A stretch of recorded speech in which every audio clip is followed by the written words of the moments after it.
ಸ್ತೋತ್ರವಾಗಲಿ. ಈ ಪರಿಶುದ್ಧವಾದ ಶುಭ ಶುಕ್ರವಾರದ ಒಂದು 3ನೇ ಮಾತಿಗೆ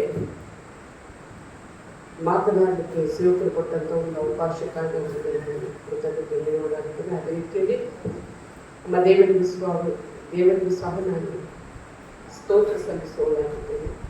ಈ ಸಮಯದಲ್ಲಿ ಒಂದು ಹಾಡನ್ನು ಹಾಡಿಕೊಳ್ಳೋಣ.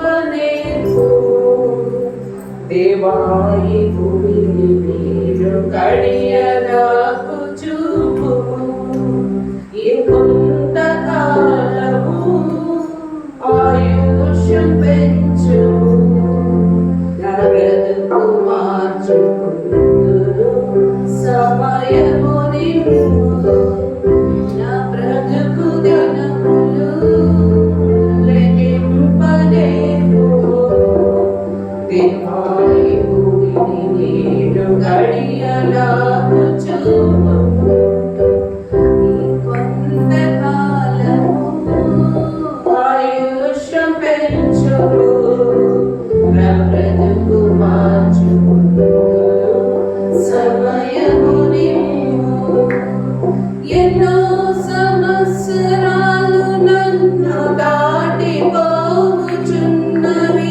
నా ఆశలు నా కలలని వెంబడించుచుండెని ఫలాలు లేని వృక్షము వలె ఎదిగిపోతిని ఏనాడు కూలిపోదునో ఎరుగకుంటిని నా మరణ రోదన ఆలకించుము ప్రభు మరణనందు తలముగా చిగురు చేయని నా బ్రతుకు దినములు లెక్కింపలేను దేవాయి భూమిని నీరు గడియ నాకు చూపుము నీ పిలుపు నేను మరచితి నా మరుగులో నిలచితి నా స్వార్థము నా పాపము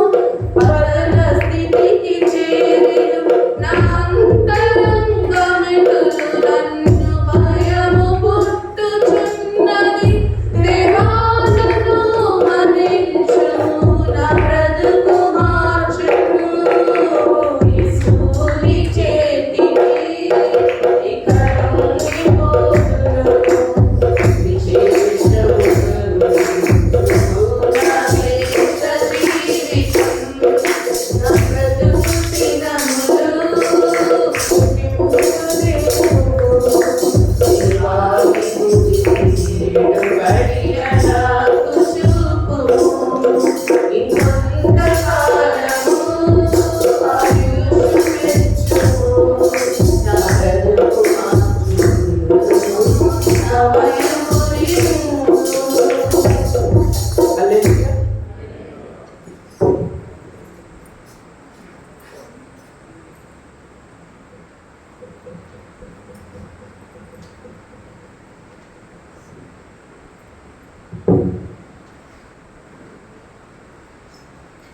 ಈ ಶುಭ ಶುಕ್ರವಾರದ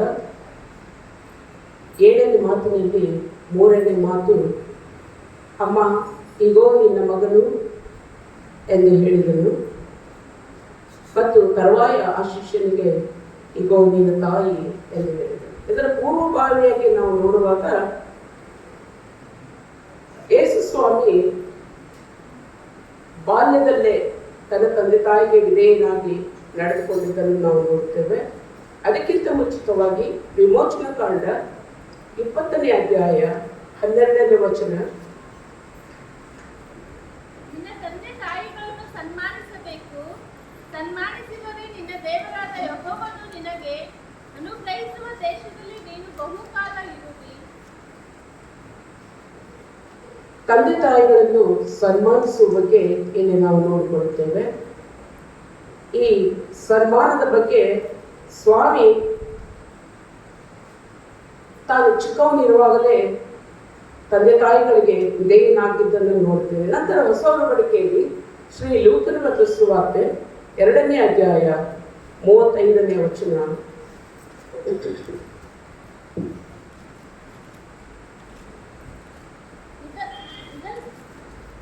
ಇದಲ್ಲದೆ ನಿನ್ನ ಪ್ರಾಣಕ್ಕಂತೂ ಅಲಗು ನಾಟಿದಂತಾಗುವುದು ಎಂದು ಹೇಳಿದನು. ಈ ಮಾತು ಯಾಕಂತಂದ್ರೆ ಯೇಸು ಸ್ವಾಮಿ ಹುಟ್ಟಿದ 8ನೇ ದಿನದಲ್ಲಿ ದೇವಾಲಯದಲ್ಲಿ ಸಿಮೋನನೆಂಬ ಒಬ್ಬ ಮನುಷ್ಯನು, ಈತನು ನೀತಿವಂತನು ಮತ್ತು ದೇವಭಕ್ತನು ಆಗಿದ್ದನು. ಈತನು ಯೇಸುವನ್ನು ತನ್ನ ಕೈಗಳಲ್ಲಿ ತೆಗೆದುಕೊಂಡು ಯೇಸು ಸ್ವಾಮಿಗೆ ಹೆಸರು ಇಡುವಾಗ ಅಂದರೆ ನಾಮಕರಣವಾದ ನಂತರ ಮರಿಯಳಿಗೆ ಹೇಳ್ತಾ ಇದ್ದಾನೆ, ಒಂದು ಪ್ರವಾದನೆ ಮಾತು ಹೇಳ್ತಾ ಇದ್ದಾನೆ, ನಿನ್ನ ಪ್ರಾಣಕ್ಕಂತೂ ಅಲಗು ನಟ್ಟದ ಆಗುತ್ತದೆ ಎಂದಾಗಿ. ಯಾಕಂತಂದ್ರೆ ಸ್ವಾಮಿ ಮುಂದಿನ ದಿನಗಳಲ್ಲಿ ಆತನು ಶಿಲುಬೆಗೆ ಏರಲ್ಪಡಬಹುದು ಕಾರ್ಯ ಜರುಗುತ್ತದೆ ಎಂಬುದನ್ನು ಆತನು ಈ ಮಾತನ್ನು ಮರಿಯಳಿಗೆ ಹೇಳುತ್ತಾ ಇದ್ದಾನೆ. ಅದೇ ರೀತಿಯಲ್ಲಿ ಶ್ರೀ ಲೂಕನ ಬರೆದ ಸುವಾರ್ತೆ ಅದೇ ಅದೇ ಅದೇ ರೀತಿಯಲ್ಲಿ ಶ್ರೀ ಲೂಕ ಬರೆದ ಸುವಾರ್ತೆ 2ನೇ ಅಧ್ಯಾಯ 35ರಲ್ಲಿ ಮರಿಯಳಿಗೆ ಮುಂದಾಗಿ ಬರಬೇಕಾದ ನಿಂದನೆಯನ್ನು ಸಿಮೋನನು ಮರಿಯಳಿಗೆ ತಿಳಿಸ್ತಾ ಇದ್ದಾನೆ. ಅಂದರೆ ಆ ದುಃಖದ ಒಂದು ಸಮಯದಲ್ಲಿ ಮರಿಯಳಿಗೆ ತಾನು ಆ ಒಂದು ಸಿಮಿಯೋನ ಏನು ಹೇಳಿದನು ಎಂಬುದನ್ನು ಆ ಮರಿಯಳಿಗೆ ಅರ್ಥ ಮಾಡಿಕೊಳ್ಳಲಿಕ್ಕೆ ಆಗುತ್ತಾ ಇಲ್ಲ. ಆದರೂ ಸಹಿತ ಆತನು ಹೇಳಿದ ಮಾತನ್ನು ಮನಸ್ಸಿನಲ್ಲಿ ಇಟ್ಕೊಳ್ಳೋದನ್ನು ನಾವು ನೋಡ್ತೇವೆ. ನಂತರ ಯೇಸು ಸ್ವಾಮಿ 12 ವರ್ಷದವನಾದಾಗ ಯೆರೂಸಲೇಮ್ ಜಾತ್ರೆಗೆ ಬರ್ತಾ ಇದ್ದಾರೆ. ಜಾತ್ರೆಗೆ ಬಂದಾಗ ಆತನು ಜಾತ್ರೆಯಲ್ಲಿ ತಂದೆ ತಾಯಿಯನ್ನು ಬಿಟ್ಟು ಆತನು ಏನು ಮಾಡ್ತಾನೆ, ಯೆರೂಸಲೇಮಿನ ದೇವಾಲಯಗಳಿಗೆ ಹೋಗಿ ದೊಡ್ಡವರ ಸಂಗಡ ಆತನು ಏನು ಮಾಡ್ತಾ ಇದ್ದಾನೆ, ಪ್ರಶ್ನೆಗಳನ್ನು ಕೇಳುತ್ತಾ ಮತ್ತು ಅವರು ಹೇಳಿದಂಥ ಉಪದೇಶಗಳನ್ನು ಕೇಳುತ್ತಾ ಇರುವಾಗ ಆತನು ಆಡಿದ ಮಾತುಗಳಿಗೆ, ಅಂದರೆ ಅವರು ಏನೇನು ಉಪದೇಶ ಮಾಡ್ತಾ ಇರ್ತಾರಲ್ಲ, ಯಾರ್ಯಾರು ಹಿರಿಯರು, ಶಾಸ್ತ್ರಿಗಳು, ಪರಿಸಾಯರು, ಸದ್ದುಕಾಯರು, ಅವರು ದೇವಾಲಯದಲ್ಲಿ ಉಪದೇಶ ಮಾಡ್ತಾ ಇದ್ದಾಗ ಆ ಉಪದೇಶದ ಬಗ್ಗೆ ಯೇಸು ಸ್ವಾಮಿ ಪ್ರಶ್ನೆ ಕೇಳ್ತಾ ಇದ್ದಾರೆ. ಪ್ರಶ್ನೆ ಕೇಳ್ತಾ ಇರುವಾಗ ಈತನು ಇಷ್ಟು ಚಿಕ್ಕವನಾಗಿದ್ದಾಗಲೇ ಇಷ್ಟು ಒಳ್ಳೊಳ್ಳೆ ಮಾತುಗಳು, ಇಷ್ಟು ಜ್ಞಾನವು ಇವನಲ್ಲಿ ಇದೆಯಲ್ಲ ಅಂತ ಹೇಳಿ ಎಂದು ಅವರು ಸಹಿತ ಬಹಳ ಆಶ್ಚರ್ಯಪಡ್ತಾ ಇದ್ದಾರೆ. ಅದೇ ರೀತಿಯಲ್ಲಿ ಲೂಕನು ಬರೆದ ಸುವಾರ್ತೆ 2ನೇ ಅಧ್ಯಾಯ 48ರಿಂದ 49 ವಚನ ನಾವು ಹೀಗೆ ನೋಡ್ತೇವೆ. ತಂದೆ ತಾಯಿಗಳು ಆತನನ್ನು ಕಂಡು ಬೆರಗಾದರು ಮತ್ತು ಆತನ ತಾಯಿಯು, ಕಂದ, ನೀನು ನಮಗೆ ಯಾಕೆ ಹೀಗೆ ಮಾಡಿದಿ? ನಿನ್ನ ತಂದೆಯು ನಾನು ಎಷ್ಟೋ ತಳಮಳಗೊಂಡು ನಿನ್ನನ್ನು ಹುಡುಕಿ ಬಂದೆವಲ್ಲ ಎಂದು ಹೇಳಲು, ಆತನು ಅವರಿಗೆ, ನೀವು ನನ್ನನ್ನು ಹುಡುಕಿದ್ದೇನು? ನಾನು ನನ್ನ ತಂದೆಯು ಮನೆಯಲ್ಲಿ ಇರಬೇಕಾದದ್ದು ನಿಮಗೆ ತಿಳಿಯಲಿಲ್ಲವು ಎಂದು ಉತ್ತರ. ಹೌದು, ಆತನು ಯೆರೂಸಲೇಮಿನ ದೇವಾಲಯವು ತನ್ನ ತಂದೆ ಮನೆಯನ್ನಾಗಿ ಆತನು ಮಾಡಿಕೊಂಡ ಬಗ್ಗೆ ನಾವು ನೋಡ್ತೇವೆ. ಆ ಸಮಯದಲ್ಲಿ ಯೇಸು ತಮ್ಮ ತಂದೆ ತಾಯಿ ಈ ರೀತಿ ಉತ್ತರ ಕೊಟ್ಟಿದ್ದನ್ನು ಆ ತಂದೆ ತಾಯಿಗಳಿಗೆ ಅದು ಅರ್ಥ ಆಗಲಿಲ್ಲ. ಕಾರಣ ಯಾಕಂತಂದ್ರೆ ಆತನು ಪರಲೋಕದ ಭಾವದವನಾಗಿ ಮಾತನಾಡ್ತಾ ಇದ್ದಾನೆ.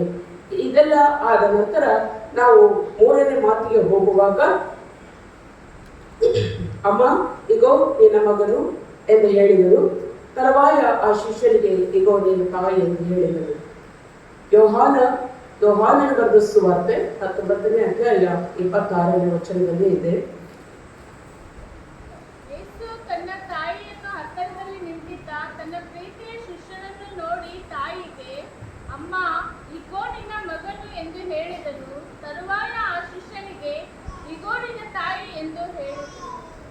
ಇದೊಂದು ಜವಾಬ್ದಾರಿಯುತ ಮಾತಾಗಿದೆ. ಯಾಕಂತಂದ್ರೆ ಯೇಸು ಸ್ವಾಮಿ ತಾನು ಚಿಕ್ಕಂದಿನಿಂದ ಹಿಡಿದು ಯೌವನ ಪ್ರಾಯದ ಬರುವವರೆಗೂ ತಂದೆ ತಾಯಿ ಮಾತನ್ನು ಕೇಳುತ್ತಾ ವಿಧೇಯನಾಗಿ, ತಂದೆ ತಾಯಿಯರ ಪ್ರತಿಯೊಂದು ಒಂದು ಕೆಲಸದಲ್ಲಿ ಆತನು ಅವರ ಸಂಗಡ ಇದ್ದುಕೊಂಡು ಅವರಿಗೆ ಸಹಾಯ ಮಾಡುತ್ತಾ ಇದ್ದುದನ್ನು ಆತ ನಡೆದುಕೊಂಡ ಬಗ್ಗೆಯೂ ನಾವು ಪರಿಶುದ್ಧ ಗ್ರಂಥದಲ್ಲಿ ನಾವು ನೋಡ್ತಾ ಇದ್ದೇವೆ. ದೀಕ್ಷಾ ಸ್ನಾನವಾದ ಮೇಲೆ ಪವಿತ್ರಾತ್ಮನನ್ನು ಹೊಂದಿಕೊಂಡ ಮೇಲೆ ಆತನು ಅಂದರೆ ದೀಕ್ಷಾಸ್ನಾನ ಅಂದರೆ 30ನೇ ವರ್ಷ ಆದ ಮೇಲೆ ಆತನು ದೀಕ್ಷಾಸ್ನಾನ ಪಡೆದುಕೊಂಡಿರ್ತಾನೆ. ಆಗ ಆತನೇನಂತಂದರೆ ಆತನ ಮೇಲೆ ಪವಿತ್ರಾತ್ಮನನ್ನು ಆತನ ಮೇಲೆ ಇಳಿದು ಬಂದ ಮೇಲೆ ಅನೇಕ ಅದ್ಭುತ ಕಾರ್ಯಗಳನ್ನು ಮತ್ತು ಸೂಚಕ ಕಾರ್ಯಗಳನ್ನು ಪರಲೋಕದ ರಾಜ್ಯದ ಬಗ್ಗೆ ಹೇಳುವಾಗ ಶಾಸ್ತ್ರಿಗಳು ಮತ್ತು ಪರಿಸಾಯರು ಸದ್ದುಕಾಯರು ಯೇಸು ಸ್ವಾಮಿ ಮಾಡಿದ ಯಾವ ಕಾರ್ಯಗಳಿಗೂ ಅವರು ಸ್ಪಂದಿಸುತ್ತಿರಲಿಲ್ಲ. ಯಾಕಂದ್ರೆ ಈತನು ಇಷ್ಟೆಲ್ಲ ಯಾವುದೇ ಒಂದು ಆತನಿಗೆ ಟ್ರೈನಿಂಗ್ ಆಗಲಿ ಯಾವುದೇ ರೀತಿಯಲ್ಲಿ ಆತನಿಗೆ ಒಂದು ವಿದ್ಯೆ ಆಗಲಿ ಇಲ್ಲವಲ್ಲ ಎಂದು. ಯಾಕಂತಂದ್ರೆ ಅವರಲ್ಲಿ ಯಾವ ರೀತಿ ಸ್ವಾಮಿಯನ್ನು ಅವರು ನೋಡ್ತಿದ್ದರಂದ್ರೆ ಒಂದು ಬಡಿಗೆ ಮಗನಾಗಿ ನೋಡ್ತಾ ಇದ್ದರು. ಆದ್ದರಿಂದ ಈತನು ಮರಿಯಳ ಮಗನಲ್ಲವೇ, ಈತನು ಬಡಿಗೆಯ ಮಗನಲ್ಲವೇ ಎಂಬುದಾಗಿ ತರ ಆತನನ್ನು ಹೀಯಾಳಿಸಿ ನೋಡಿ ಆತನ ಯಾವ ಮಾತಿಗೂ ಅವರು ಸ್ಪಂದಿಸ್ತಿರಲಿಲ್ಲ. ಮತ್ತು ಆತನು ನೇರವಾಗಿ ಮಾತನಾಡ್ತಿದ್ದುದನ್ನು ಅವರು ಸೇರಿಸ್ತಿರಲಿಲ್ಲ, ಸ್ಪಂದಿಸುತ್ತಿರಲಿಲ್ಲ. ಯಾಕಂತಂದ್ರೆ ಆತನು ಯಾವಾಗಲೂ ಹಿಂದೆ ಮುಂದೆ ಮಾತನಾಡುವಂತ ವ್ಯಕ್ತಿ ಆಗಿರಲಿಲ್ಲ. ಯಾವುದಾದ್ರೂ ಸಹಿತ ಆತನು ಡೈರೆಕ್ಟ್ ಆಗಿ ಮಾತನಾಡುತ್ತಿದ್ದನು. ಆದ ಕಾರಣ ಶ್ರೀ ಮಾರ್ಕನು ಬರೆದ ಸುವಾರ್ತೆ 11ನೇ ಅಧ್ಯಾಯ 18ನೇ ವಚನದಲ್ಲಿ ನಾವು ಹೀಗೆ ನೋಡುತ್ತೇವೆ. ಅದನ್ನು ಮಹಾಯಾಜಕರು ಶಾಸ್ತ್ರಿಗಳು ಕೇಳಿ ಅವನನ್ನು ಯಾವ ಉಪಾಯದಿಂದ ಕೊಲ್ಲೋಣ ಎಂದು ಸಂದರ್ಭ ನೋಡುತ್ತಿದ್ದರು. ಯಾಕೆಂದರೆ ಜನರೆಲ್ಲ ಆತನ ಉಪದೇಶವನ್ನು ಕೇಳಿ ಅತ್ಯಾಚಾರ ಪಟ್ಟಿದ್ದರಿಂದ ಅವರು ಆತನಿಗೆ ಎದುರಿಸುತ್ತಿದ್ದರು. ಹೀಗೆ ಯಾಕಂತಂದ್ರೆ ಆತನು ದೇವರಿಂದ ಪ್ರೇರೇಪಿತನಾಗಿದ್ದಂಥ ಮನುಷ್ಯನು, ದೇವರ ಆತ್ಮನ ಆತನ ಸಂಗಡ ಇದ್ದುದರಿಂದ ಆತನು ಪ್ರತಿಯೊಂದು ಕಾರ್ಯಗಳು ಒಳ್ಳೆಯದಾಗೇ ಇತ್ತು. ಸ್ವಾಮಿ ಮಾಡಿದ ಕಾರ್ಯಗಳು ಯಾವುದು ಕೆಟ್ಟದಾಗಿರಲಿಲ್ಲ. ಪ್ರತಿಯೊಂದು ಆತನ ದೃಷ್ಟಿಯಲ್ಲಿ ಯಾವುದು ಒಳ್ಳೆಯದೆನಿಸುತ್ತಿತ್ತೋ ಅದನ್ನು ಮಾತ್ರ ಆತನು ಮಾಡಿ ಜನರೆಲ್ಲರಿಗೂ ಆತನು ಬೇಕಾಗಿದ್ದಂಥ ಮನುಷ್ಯನಾಗಿದ್ದರಿಂದ ಈ ಶಾಸ್ತ್ರಿಗಳು ಪರಿಸಾಯರು ಏನ್ ಮಾಡ್ತಿದ್ದಾರೆ ಅಂತಂದ್ರೆ ಆತನನ್ನು ಯಾವಾಗ ಹಿಡಿದುಕೊಳ್ಳೋಣ ಆಗಲಿಂದಲೇ ಅವರು ಪ್ರಾರಂಭ ಮಾಡ್ತಾ ಇದ್ದರು. ಒಟ್ಟ ಆತನನ್ನು ಯಾವುದೋ ಸಮಯದಲ್ಲಾದರೂ ಇಲ್ಲ ಮೇಲಿನಿಂದ ಮೇಲ್ಗಡೆ ಆತನನ್ನು ಕರೆದುಕೊಂಡು ಹೋಗಿ ಮೇಲಿಂದ ಕೆಳಗಡೆ ಆತನನ್ನು ಬೀಳಿಸಿ ಆತನನ್ನು ಸಾಯಿಸೋಣ ಎಂದಾಗಿ ಸಾಯ್ತಾ ಎಷ್ಟು ಸಲ ಆತನನ್ನು ನೋಡುತ್ತಿದ್ದರು. ಇಲ್ಲಾಂದ್ರೆ ಮುದ್ದಾಗಿ ಆತನನ್ನು ಕರ್ಕೊಂಡು ಹೋಗಿ ದಪ್ಪಿ ಬಿಡೋಣ ಎಂದು ಆತನನ್ನು ಯಾವಾಗಲೂ ಕಾಯುತ್ತಿದ್ದರು. ಆದರೆ ಅಂತ ಎಲ್ಲಾ ಸಂದರ್ಭದಲ್ಲಿ ಸ್ವಾಮಿ ಏನ್ ಮಾಡ್ತಿದ್ರು, ಅವರಿಂದ ದೂರ ಬರಲು ಹೋಗ್ತಿದ್ದರು. ಈ 3ನೇ ಮಾತಿನ ಪ್ರಕಾರ ನಾವು ನೋಡುವುದಾದರೆ ಆತನು ಶಿಲುಬೆಯ ಮೇಲಿರುವಾಗಲೇ ಶಿಲುಬೆಯ ಕೆಳಗೆ ತನ್ನ ತಾಯಿಯು, ತಾಯಿಯ ತಂಗಿಯು ಮತ್ತು ತನ್ನ ಪ್ರೀತಿಯ ಶಿಷ್ಯನಾದ ಯೋಹಾನನು ಸಹ ಅವರ ಜೊತೆಯಲ್ಲಿರುವುದನ್ನು ನಾವು ನೋಡುತ್ತೇವೆ. ಉದಾಹರಣೆಗೆ ಈ ಒಂದು ಸಾವಿನ ಒಂದು ಸಂದರ್ಭದಲ್ಲಿ ಕೆಲವರಿಗೆ ಯಾರೂ ಇರುವುದಿಲ್ಲ, ಕೆಲವರಿಗೆ ಅನೇಕರಿರುತ್ತಾರೆ. ನಾವು ಈ ಲೋಕಾರೂಢಿಯಲ್ಲಿ ನಾವು ನೋಡುವಾಗ ಒಬ್ಬ ಜವಾಬ್ದಾರಿಯುತ ಕುಟುಂಬದ ಒಬ್ಬ ಮನುಷ್ಯನು ಸತ್ತು ಹೋದಾಗ ಅಥವಾ ತೀರಿಕೊಳ್ಳುವ ಮೊದಲು ಸಾಯುವುದಕ್ಕಿಂತ ಮುಂಚಿತವಾಗಿ ಏನ್ ಮಾಡ್ತಾನೆ, ತನ್ನ ಹೆಂಡತಿಗಾಗಲಿ ಅಥವಾ ಮಕ್ಕಳಿಗಾಗಲಿ ಒಂದು ಜವಾಬ್ದಾರಿಯನ್ನು ವಹಿಸಿ ಹೋಗುತ್ತಿರ್ತಾನೆ. ಆ ಜವಾಬ್ದಾರಿಗಳು ಬಹಳ ದಿನದವರೆಗೆ ಅವರು ನಡೆಸ್ಕೊಂಡು ಹೋಗುವುದಿಲ್ಲ ಅಥವಾ ಪಾಲಿಸುವುದಿಲ್ಲ.